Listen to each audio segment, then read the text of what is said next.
Hey guys, I'm sure a lot of you are wondering, are stocks going to go down with this Iran-Israel war? In the past, guys, with these things that go on, it is just a blip on the radar. And I think this will be another one of those instances. Obviously, markets are tired, right? They were overbought. And then you have this news on top of it. So, of course, they could go down for a little bit this week, especially with the Fed meeting. Some investors can be in a holding pattern until they hear what Powell has to say, okay? But it's going to end up being another dip buying opportunity, in my opinion, guys. So don't let this scare you too much. Unless it goes nuclear, unless the U.S. gets involved, okay? Then maybe it dips longer than we want, okay? But it will end up being an even better dip buying opportunity. So never lose sight, guys, like we've talked about, of the AI revolution that's taking place here, guys. And we'll get through this. I think it'll be a blip on the radar, okay? But we'll see the escalation. Obviously, Trump has said that it's not out of the question that the U.S.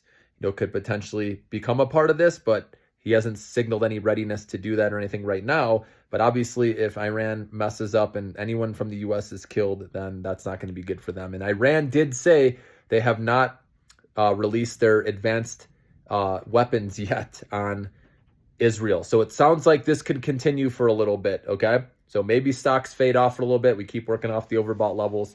But just be patient, guys. If you're a long-term investor, you should be excited for the dip buying opportunity, okay?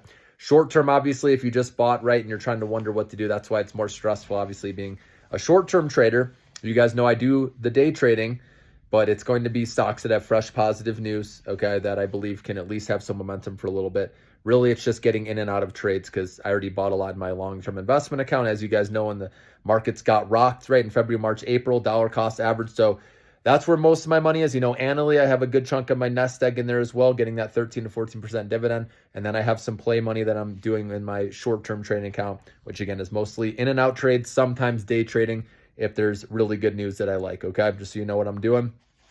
And drone stocks may be in focus. Some people, are chatting about that a little bit through the comment section.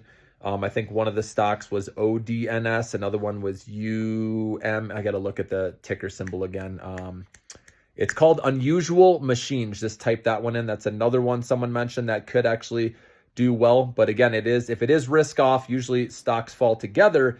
But drone stocks, it looked like they held up a little bit better on Friday, which makes sense. I've told you about the defensive names, right? Oil stocks, those were doing better. So drone stocks, could remain strong, but it's important we watch, the volume Monday. And just remember, by Wednesday, we have the Fed meeting. So sometimes it's a holding pattern until then, until we clear through that. Sometimes just getting through the events, right? Then we can have, a catalyst. And remember, Juneteenth, guys, is Thursday. Markets are closed. Unfortunately, a lot of people probably won't realize that until later this week, but I wanted to tell you right now. So that's going to be interesting with the Fed meeting, over on Wednesday.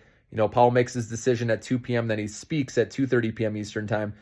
And then the markets close the next day. That's going to be interesting to see. Obviously, it'll depend on, if he's dovish, then people want to get in the market, even with the day off the next day. But if he's more hawkish, doesn't say anything about an interest rate cut, say no rush, then maybe stocks sell off going into, with Thursday being closed and sell off the rest of the week. You just never know, guys. But that's why having the long-term mindset is best.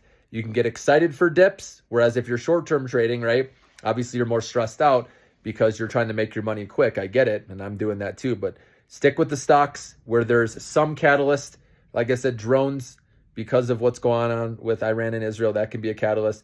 And of course, whatever fresh news comes out on Monday, I like to look at, all the stocks in my Millionaire Maker portfolio. I'll look at the news and see what's going on to see if I can catch some of that fresh news, where I'll look at some of the scanners, where there's high volume, the most actively traded stocks of the morning, and see what the news is there. And those are the ones I like to play. I need to have a catalyst, especially after we've rallied huge for a while.